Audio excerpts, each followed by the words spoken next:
Assalamualaikum warahmatullahi wabarakatuh. Halo semuanya, selamat datang di podcast Generasi Bergerak. Saya Zahra dan seperti biasa saya ditemani oleh dua partner ngobrol yang sangat luar biasa. Ada Fitria dan Jessica. Hai.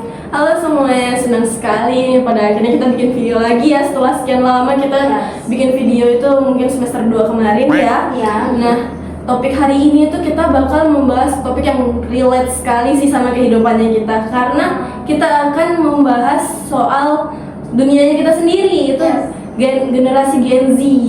Betul, dan semoga obrolan kali ini itu bukan cuma relate, tapi juga bisa bantu teman-teman untuk lebih mengerti diri mereka sendiri. Oke, jadi kita mulai dulu dari realita Gen Z ya. Jadi kan sekarang tuh kita hidup di generasi yang super cepat dan semuanya kan serba digital. Jadi bahkan rasanya tuh kayak dunia tidak kasih saya kesempatan untuk bernafas gitu. Bener-bener kayaknya kita itu belum sempat istirahat, sudah ada aja tren-tren baru yang muncul di dunia ini. Kayak apa sih, kenapa bisa begitu loh? Iya, dan kadang kita tuh merasa kayak saya harus ikuti ini semua, padahal tidak. Nah itu dia, jadi saking cepatnya informasi bahkan banyak yang justru merasa kehilangan arah. Bener, tambah lagi label-label yang dilekatkan sekali sama Gen Z, kayak strawberry generation lah, mental tempe lah, yang kadang itu bikin kita tuh mikir kayak, emang salah ya saya lahir di generasi ini? Ya padahal banyak loh Gen Z itu yang pekerja keras, cuman memang tidak kelihatan karena kan ya tidak semua orang mau memperlihatkan, mau pamer hasil kerja kerasnya di media sosial. Iya, atau kadang malah takut kelihatan usahanya nanti dibilang lebay, kayak serba salah kan? Dan soal kepemimpinan yang model yang top down itu saya rasa sudah tidak cocok lagi karena kan Gen Z sekarang tuh mau punya ruang untuk bicara dan didengar. Jadi kita maunya diajak diskusi, bukan cuma sekedar disuruh-suruh gitu. Nah itu juga beneran kerasa di salah satu survei kecil yang saya baca. Di situ tuh dia ada 119 responden Gen Z dari berbagai daerah di Indonesia, dan hasilnya lumayan menarik sih. Ya lumayan juga ya respondennya. Iya, di survei itu ternyata Gen Z itu punya 3 kriteria utama untuk seorang pemimpin. Itu yang pertama ada visioner, inovatif, dan empatik juga termasuk loh. Iya, empati itu penting sekali sih, soalnya kan generasi kita sekarang tuh butuh sekali untuk didengar. Nah itu juga terbukti, ada lebih dari 70% responden itu bilang kalau pemimpin yang ideal itu adalah pemimpin yang mau mendengarkan rakyatnya, bukan cuma ngomong sendiri saja di depan mata, di depan sosmed gitu. Iya, suka poinnya gitu, karena banyak orang tuh lupa kalau mendengarkan itu skill, bukan cuma reaksi pasif.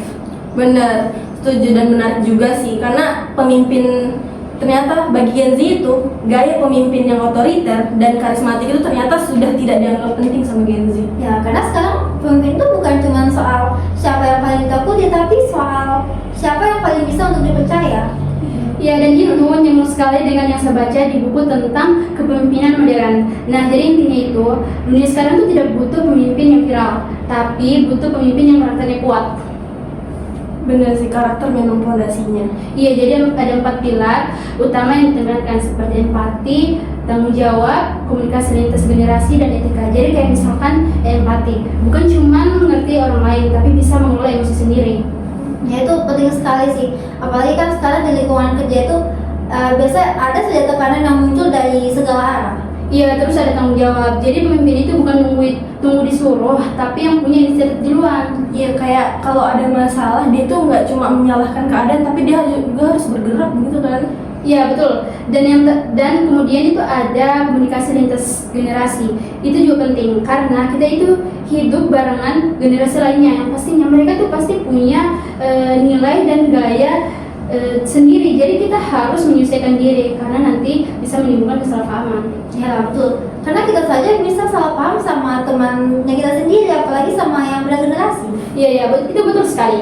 Dan yang terakhir itu ada etika. Jadi tanpa etika, sehebat apapun seorang pemimpin pasti gampang goyah. Ya. Nah kira-kira ini kalau digabung semuanya, menurutnya kalian Gen Z itu bisa nggak sih jadi pemimpin yang baik? Menurutku bisa sekali, karena kan ya generasinya kita sekarang tuh adaptif dan cepat belajar. Iya, saya setuju. Karena kita itu cuma perlu lingkungan yang mau memberi kepercayaan, terus mau memberi kita ruang. Nah benar juga, karena kita tuh harus mulai dari diri sendiri. Misalnya kayak berani ngomong depan umum, berani salah, dan mau terus belajar. Nah betul, kepemimpinan juga bukan cuma soal jabatan semata, karena itu dimulai dari hal-hal yang kecil, misalnya kayak bagaimana cara kita untuk mengambil keputusan, bagaimana cara kita dalam memperlakukan orang, atau bagaimana cara kita dalam mempertanggungjawabkan sesuatu. Keren banget. Jadi buat teman-teman yang dengar ini, pokoknya jangan minder, karena setiap kita pasti punya potensi dan jadi pemimpin dengan gaya masing-masing.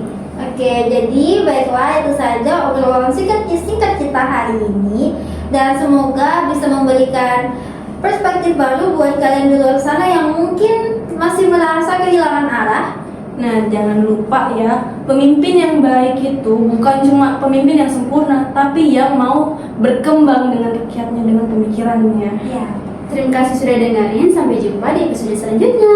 Bye bye semuanya. Wassalamualaikum warahmatullahi wabarakatuh.